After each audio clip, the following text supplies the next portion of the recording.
आज हमारे साथ सुधीर राज सिंह जी हैं और आज हम उनसे जानेंगे कि व्हाट इज़ कास्ट, जाति क्या है।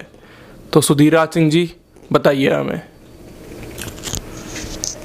देखिए, जैसे कंप्यूटर होता है और कंप्यूटर दो चीज़ों से मिलकर चलता है, एक हार्डवेयर और एक सॉफ्टवेयर।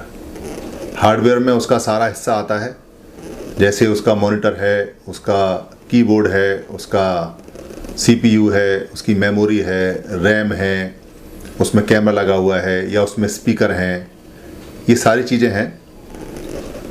और एक अच्छा कंप्यूटर अगर सारी चीज़ भी हो, उसको इलेक्ट्रिसिटी भी दे दें, तो भी वो काम नहीं करेगा अगर उसके अंदर उसका सॉफ्टवेयर ना हो। और सॉफ्टवेयर जो होता है उसका कोई वजन नहीं होता।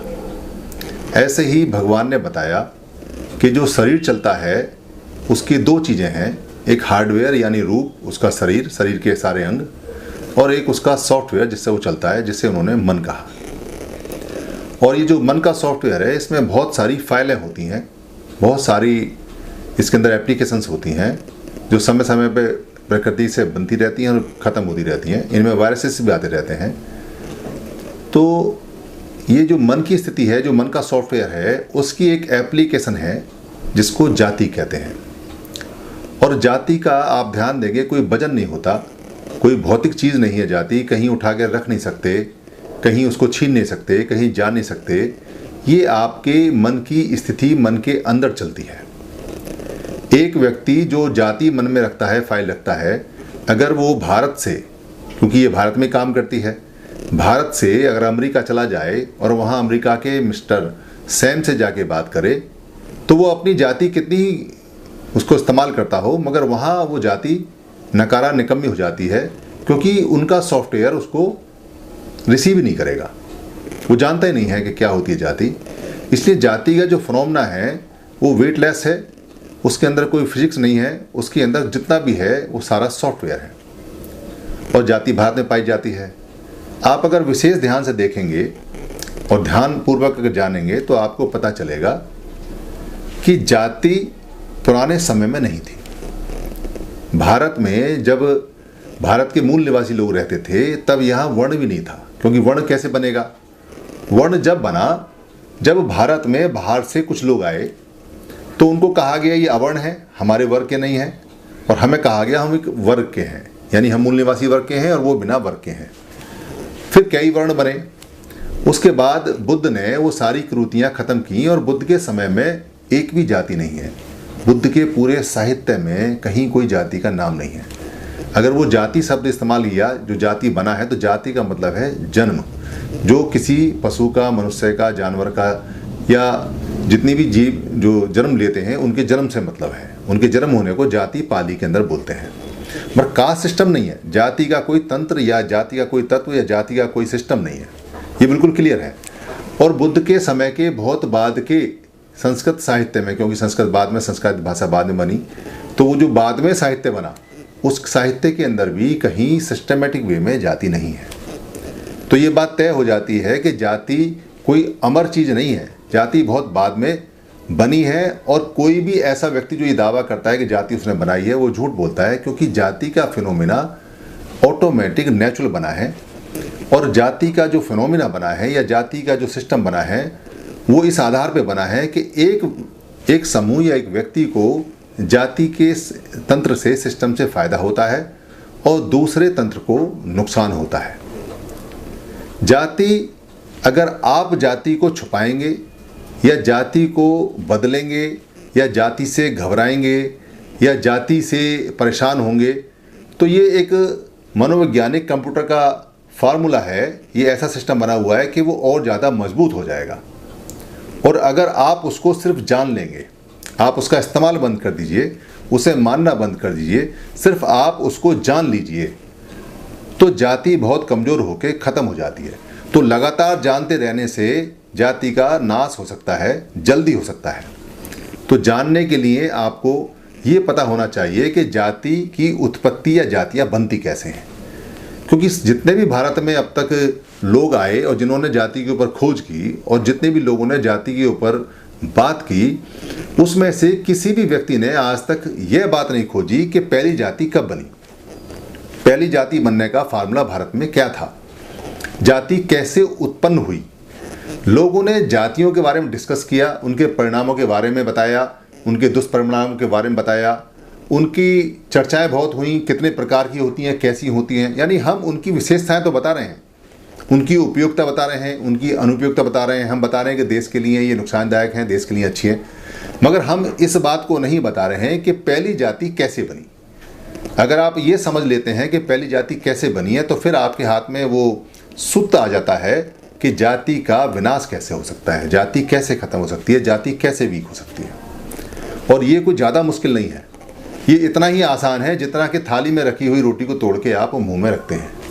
क्योंकि सबसे पहले आपको ये धारणा मन में बैठानी पड़ेगी कि जाति क्रिएटेड है, बनाई गई है और स्वतः बनी है, तो ये खत्म भी स्वतः होगी या खत्म की जाएगी। ये बात आपको बिल्कुल बैठानी पड़ेगी कि जाति अजर अमर नहीं है। जो लोग बहुत ज़्यादा मायूस हो गए हैं, जो बहुत ज़्यादा परेशान हैं, जो बहुत ज़्यादा इससे शोषित हो गए, क्योंकि कुछ लोगों को इसका फ़ायदा होता है और कुछ को नुकसान। तो ये बात तय है कि जिसको फ़ायदा होता है वो कभी भी जाति के समाप्ति के बारे में सोचेगा नहीं। वो हमेशा चाहेगा कि जाति प्रबल हो, मजबूत हो, क्योंकि उसका फ़ायदा उसे मिलता है। और जिसको नुकसान होता है इसका, वो हमेशा चाहेगा कि जाति ख़त्म हो। तो दो तरह के लोग इसको ख़त्म कर सकते हैं। एक तो जो जाति से फ़ायदा उठा रहा है वो, अगर वो अपना फ़ायदा लेना बंद कर दे, और एक वो जो जाति से नुकसान उठा रहा है, अगर वो अपना नुकसान उठाना बंद कर दे। तो जाहिर सी बात है कि जिसको फ़ायदा हो रहा है वो तो कभी नहीं चाहेगा कि जाति समाप्त हो। तो जाति वही लोग चाहेंगे जिनको इसका नुकसान होता है, तो उनको जानना होगा।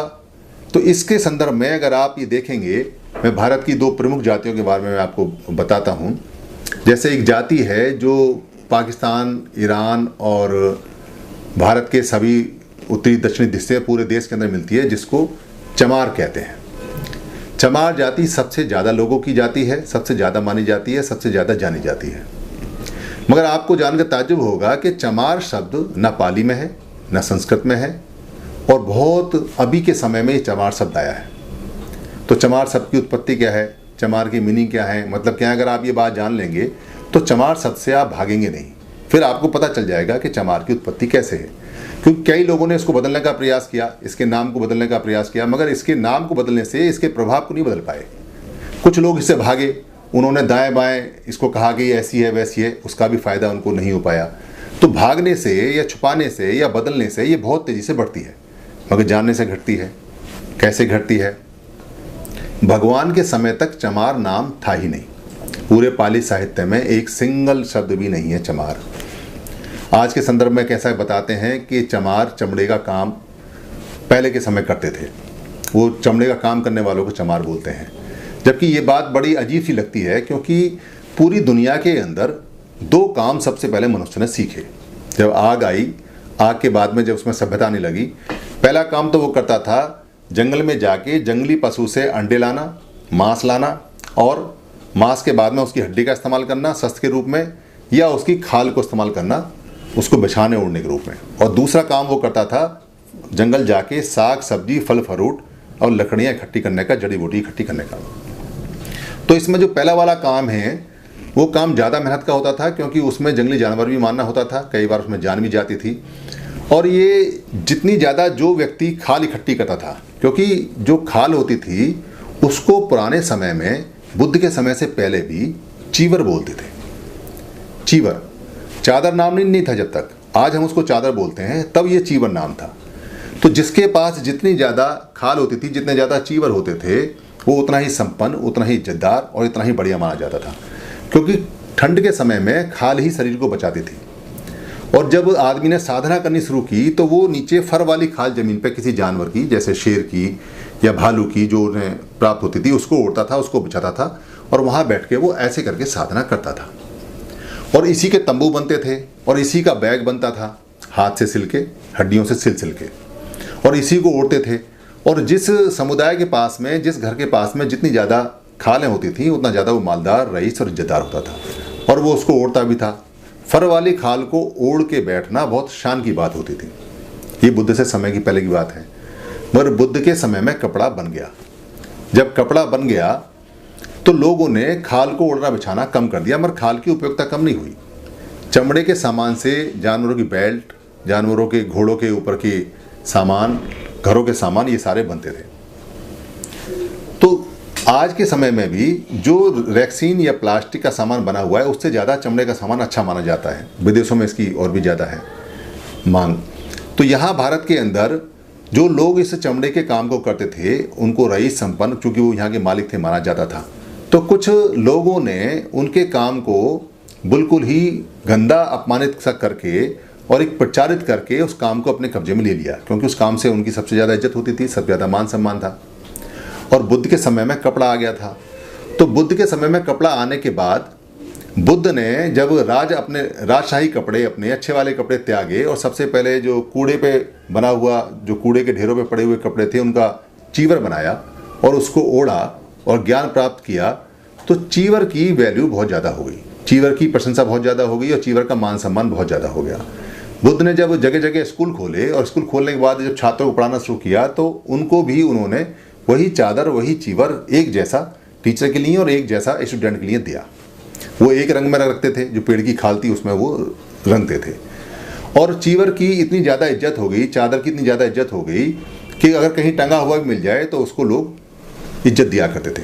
और अशोक के समय तो चीवर बहुत ही उच्च अवस्था में था, क्योंकि उस समय लोग जो चीवर धारण करते थे, स्कूलों में जाते थे, वो 1 दिन के लिए, 10 दिन के लिए, 1 महीने के लिए, 1 साल के लिए ऐसे भी जाते थे और जीवन भर के लिए भी होते थे। सारा वातावरण बिल्कुल चीवर में ही था, चादर में ही था। और चीवर की ख्याति, चादर की ख्याति, क्योंकि चीवर को हम बाद में चादर कहने लगे, उसकी ख्याति आज भी बहुत ज़्यादा है। चीवर की शिक्षाएं लोगों ने चली गई मगर उसका अनुकरण नहीं गया। जब हम चादर लपेटते हैं ऐसे तो वो चीवर की तरह होती है, उसका सम्मान होता है। किसी को हम चादर देते हैं तो इसका मतलब चीवर दे देते हैं। किसी की चादर में अगर चीवर में दाग आ जाए इसका मतलब वो पंचशील के नियमों को अच्छी तरह से नहीं मानता है। किसी का अगर चीवर या चादर अगर मुर्दे के ऊपर चढ़ाते हैं तो हम ये मानते हैं कि उसको सम्मान दिया जा रहा है।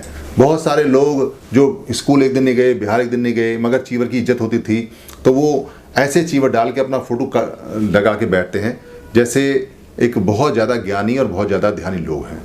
ऐसा करके चीवर की जो ख्याति है वो आज भी है, क्योंकि चीवर आज की चादर है। और इसी समय अशोक ने जो 84,000 किताबें पत्थर की बनवाई और शिलालेख बनवाए, जिनको शिलालेख बोलते हैं, या पत्थर किताबें, और जो ईरान से लेके बर्मा तक लगवाई, उसमें कहीं भी चमार शब्द का जिक्र नहीं है, मगर चीर का और चीवर का जिक्र हर जगह है। तो ये चीर और चीवर और चादर ये जब आगे बढ़नी शुरू हुई तो अचानक ये शब्द गायब हो गया और नए शब्द आने शुरू हो गए, क्योंकि ये लोग जो चीवर में पढ़ते थे और चीवर के ज्ञानी थे, चीवर को जानते थे, इनकी संख्या भारत में सर्वव्यापी थी। क्योंकि उस समय जो इन्वेड हुए थे, जो बाहर से लोग आए थे, वो तो 1% से भी कम थे और भारत के मूल निवासी 99% से भी अधिक थे। तो सारे लोग चीवरधारी थे, क्योंकि बुद्ध ने जगह जगह बिहार बना के सबको पढ़ाया और सभी चीवरधारी थे। तो ये चीवरधारी जो लोग थे, क्योंकि उस समय चादर इसका नाम नहीं था, इन्हीं में जो चीवर धारण करते थे उनको चौधरी कहा गया। इसी में चमर कहा गया, धीमर कहा गया, चीवर कहा गया, चम्मड़ कहा गया, चंडाल कहा गया, चूड़ा कहा गया। जितने भी शब्द चादर से संबंधित जगह जगह भाषाओं में बदलते चले गए और चादरों के ओढ़ने का, बिछाने का एक बाद में चलन सा हो गया। ये नाम पड़ गए, चीवर खत्म हो गया और ये नाम परमानेंट हो गए, कास्ट बनते चले गए, जिनको उनके खानदान के नाम से पहचाना जाता था। तो पहली बार जो नाम पड़े वो इस तरह से पढ़ने शुरू हुए और पाली में सारे अक्षरों का, सारे नामों का जिक्र मिलता है, मगर किसी की जाति का नहीं मिलता। जाति का इसलिए नहीं मिलता क्योंकि जब भगवान ने सुनीत को दीक्षा दी और सुनीत को पढ़ाया तो कहते हैं, बताते हैं कि सुनीत भंगी था। तो भंगी तो जात थी नहीं वहाँ, क्योंकि सफाई का कोई काम बुद्ध के समय तक था ही नहीं। लोग अपनी सफाई अपने आप करते थे, ऐसा विनय पिटक में सारा रूल नियम दिया हुआ है।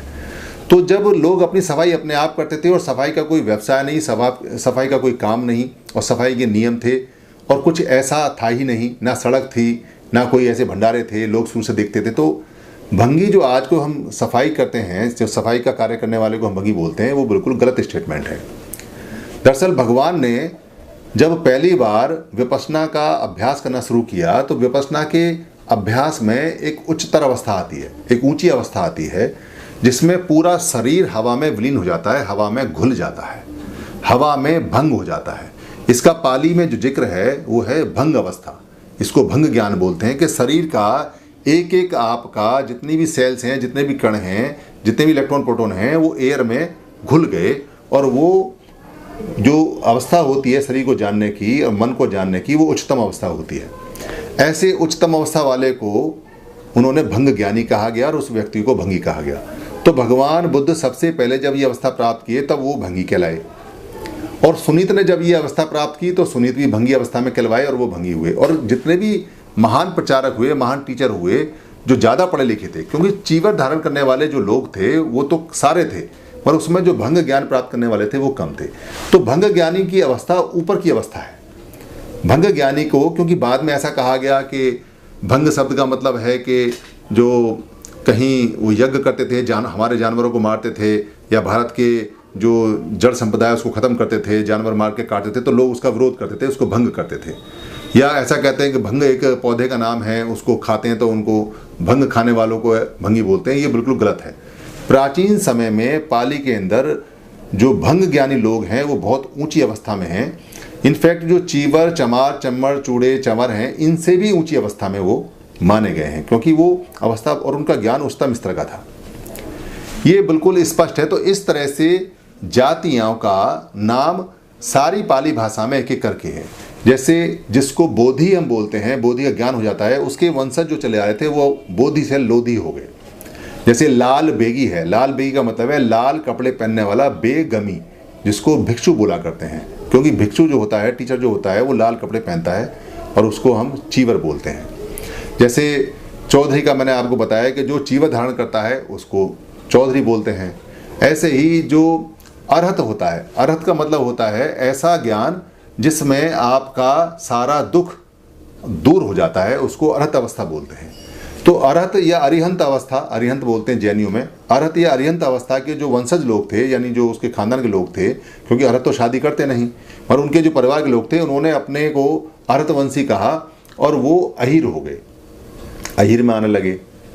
तो ऐसे करते करते करते जैसे चांडाल लोग हैं, तो चंड प्रजोत जो एक राजा थे अवंती के, बुद्ध कालीन अवंती के राजा चंड प्रजोत। चंड प्रजोत का मतलब है, चंड का मतलब है चंट, चंट माने चतुर, चतुर, और प्रजोत माने जो प्रज्वलित होता है, जलता है। तो चंड शब्द बहुत ही कमाल का शब्द है। तो जो चंड से बने हुए लोग हैं वो चंट और चालाक होते थे, इसलिए उनको चंड, चंडिका, चंडाल ऐसे करके उनको बोला जाता है। और वो उनके गुण हैं, जो गुण उनके अंदर आए, जो वो चतुर लोग थे, वो गुण उनके थे, इसलिए उनको ऐसा करके बोला गया। क्योंकि उनका राज चला गया, उनकी सत्ता चली गई, राज और सत्ता जाने के बाद में वहीं उनके गुण अवगुण में परिवर्तित हो गए और वो अपनी भाषा भूल गए।